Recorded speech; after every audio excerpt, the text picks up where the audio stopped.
أعوذ بالله من الشيطان الرجيم بسم الله الرحمن الرحيم Assalamu alaikum wa rahmatullahi wa barakatuh. We already went over the small and medium scales of gaining wisdom from the Quran, and today inshallah we'll go even bigger. Large scale. Small scale focused on one word. Medium scale focused on one ayah. Can you guess what large scale focuses on? Yep, one surah. How do we find wisdom in the Quran by looking at a whole surah? Well, we have to look for patterns. Patterns in the positions of its words and ayat. Patterns in the subjects discussed. Any kind of pattern.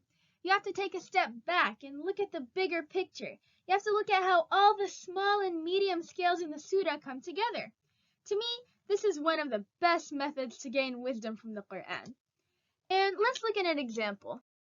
The other day, I was reading an article about Surah Al-Baqarah, and I found something pretty interesting. Take a look at this diagram.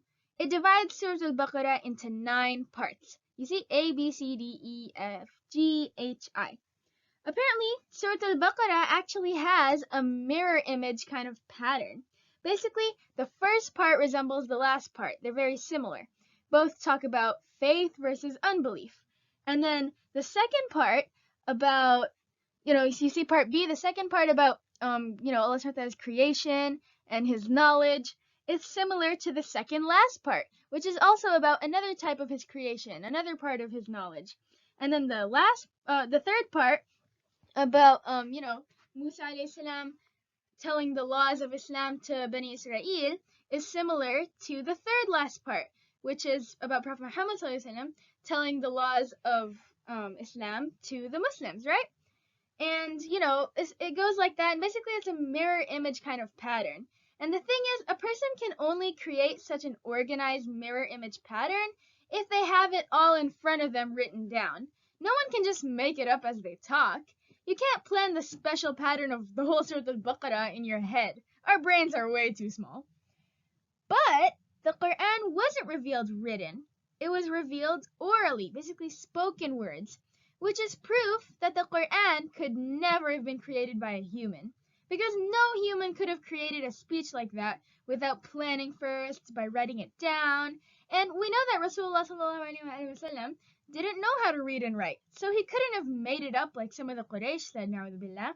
That large-scale pattern is the kind of thing that just makes you go, subhanallah, la ilaha illallah. It really strengthens your iman and makes you 100% sure that Allah subhanahu wa ta'ala definitely is the one true God, and Al-Quran was created by Him.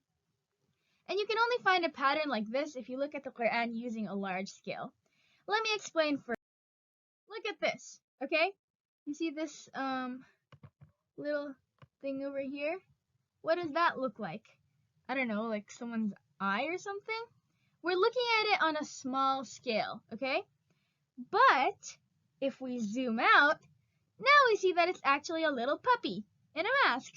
So when we look at the Quran on a large scale, we're zooming out, just like how on a small scale we're zooming in. And when you zoom out, then you can make more sense of the picture, because now you can see the whole thing. And you can zoom out even more if you want even more wisdom by using the gigantic scale of the entire Quran. Try to find big patterns in the whole Quran, like which surahs are grouped next to each other, and similar beginnings in different surahs, or how whenever this topic is discussed, then Allah subhanahu wa ta'ala always mentions that topic along with it. Most people can easily do small and even medium scale, but the big ones take special skills and give special rare wisdom.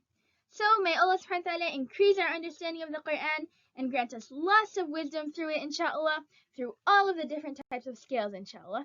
Assalamu alaikum wa rahmatullahi wa barakatuh.